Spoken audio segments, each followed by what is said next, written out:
No doubt Japan is a mecca for video games, and digging through the bins at used game stores in Akihabara is on many gamers' bucket list. That's all good and well, but those days where you could snatch up rare games for pennies on the dollar are long gone. Even non-game stores like Hardoff know what they have and they've adjusted their prices. But even if that weren't the case, all those games are in Japanese anyway, so how much are you really going to play them? Having a nice piece in your collection that gives you joy every time you look at it is a sentiment that I completely understand. But video games are meant to be played, not just displayed. That's why I love arcades. It's not a purchase of goods, it's an experience. In that regard, Japan is the place to experience arcade culture for several reasons.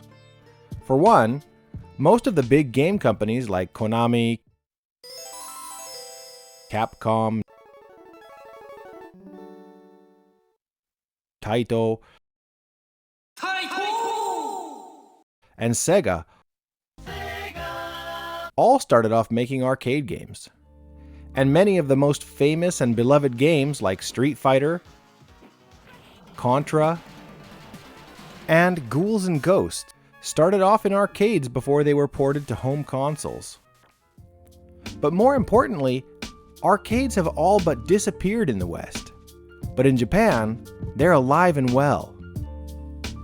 Sure, most of them are full of claw machines and photo booths, but there are still a few retro arcades around too.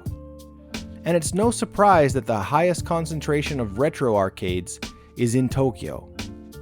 Here are my picks for some of the best retro arcades in Tokyo.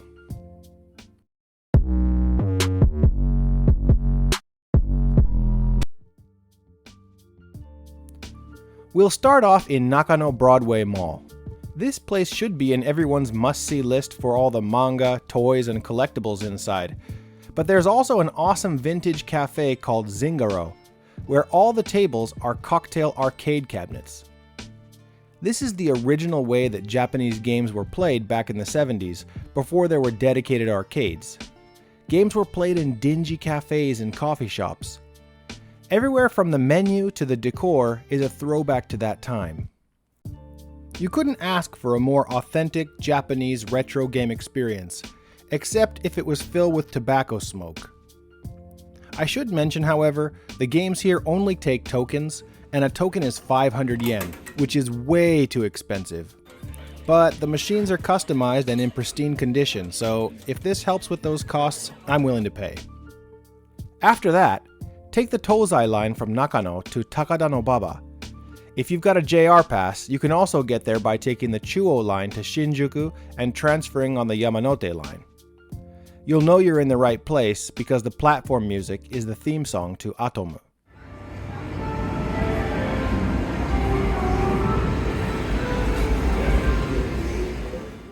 Immediately next to the station, you'll find Mikado Game Center.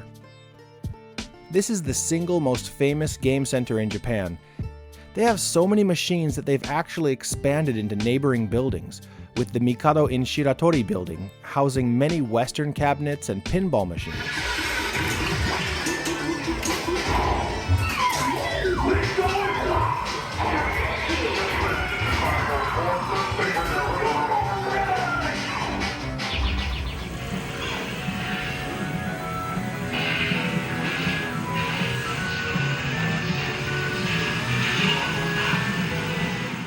I talk a lot about how much I love Afterburner, and yes, they do have one here.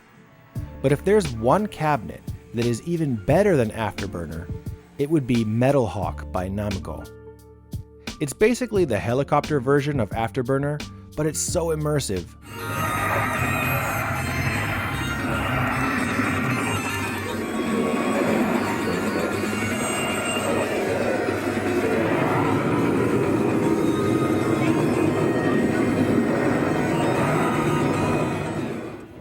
They've got Darius, which is also in my top 5 arcade cabinets of all time.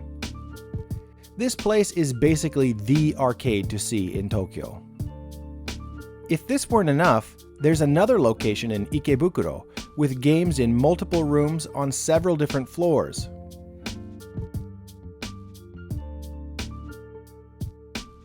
This location has several cabinets that the main branch doesn't, including Taito's Operation Wolf.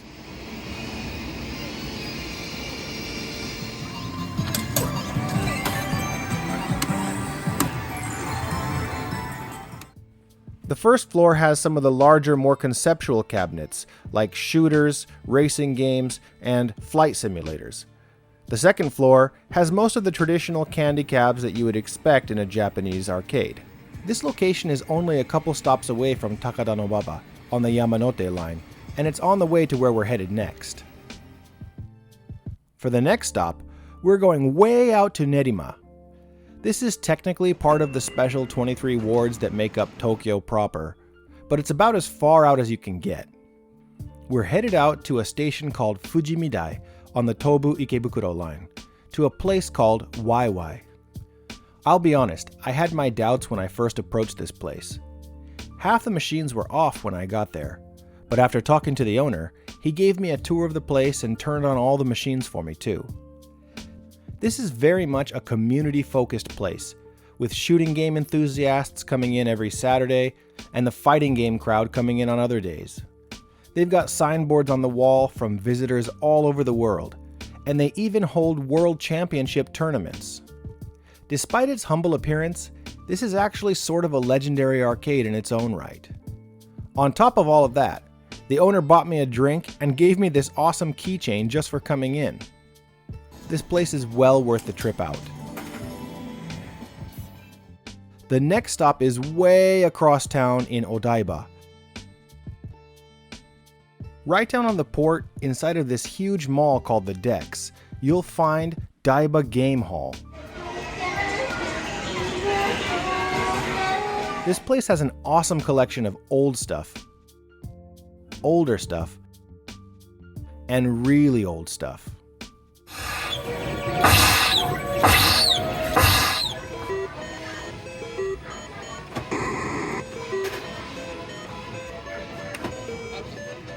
They've got some Golden Age classics on cocktail cabinets, as well as a decent collection of electromechanical machines. I got addicted to this motorcycle racing game.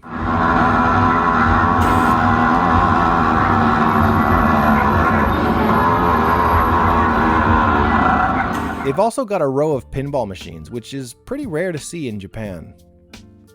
The whole place, even this entire floor of the mall, feels like you're walking into a time machine. Very cool. Now I know what a lot of you are thinking. How can this be a video game trip if you're not even going to stop in Akihabara? Well, if you do happen to find yourself shopping for games at Super Potato, then don't forget the top floor where there's a little mini arcade. And while you're in the area, you can check out the even better Hirose Entertainment Yard, also known as Hey. This place is a perfect combination of modern and classic Japanese arcades, with the second and third floors being an equal mix of claw machines and retro cabinets. This place has various iterations of Darius, as well as tons of other shooters, fighting games, and strangely even a Super Mario World arcade machine?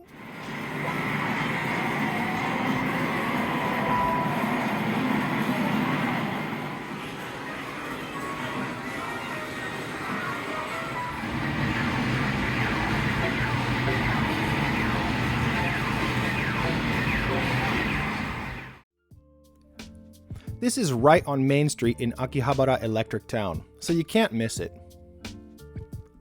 There's no right or wrong way to enjoy Japan and its awesome video game culture. If you want to go shopping for Japanese retro games, toys, and figures, or you want to hit up a game-themed bar, there's a little bit for everyone. The purpose of this video is to help introduce a few more options. There are several other arcades that didn't make the cut for this video, but I've added them to a Google map which I'll include in the video description. So the next time you're in Tokyo, go out and twirl some joysticks and click some buttons for me.